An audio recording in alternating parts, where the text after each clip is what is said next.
Making excuses brings no peace.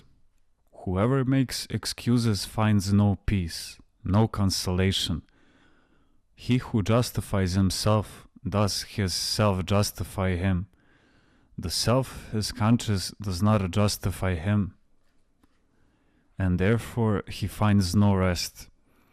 This shows that he is at fault. How God has arranged such matters. He has granted man the gift of conscience, an awesome gift. People may achieve what they want through outright cruelty, by cunning or even by flattery, but they will not find rest. From this lack of rest alone, people can see that they are not on the right path.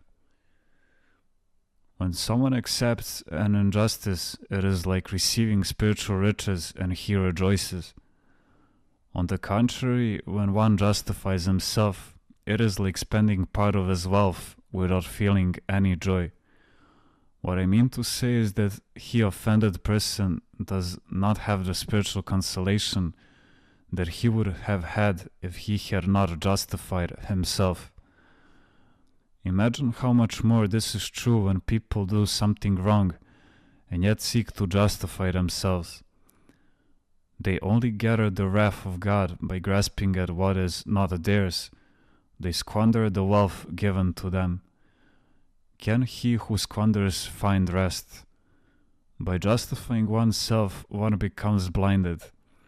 Even when someone has killed a person, the devil will find a way to justify him. He will whisper to the man, "How did you put up with him for so long? You should have killed him sooner."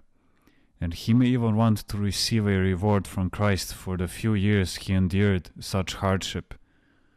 Do you see where all this can lead?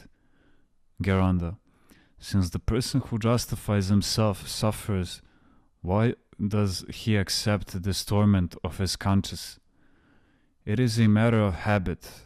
To break this habit, one must have willpower, and one must learn not only to justify himself, but also to think according to the gospel and the Holy Fathers patristically. For if he does not justify himself, and yet in his heart he believes that he has been wronged, then this only makes things worse. For if he justifies himself, someone will be able to say something to him by way of advice that may help him to find himself and be rid of his error. Otherwise he may not say anything openly, but inside he thinks to himself, "I am in the right, but I will not speak out to justify myself, because I am a superior person." This way, of course, he remains in his error.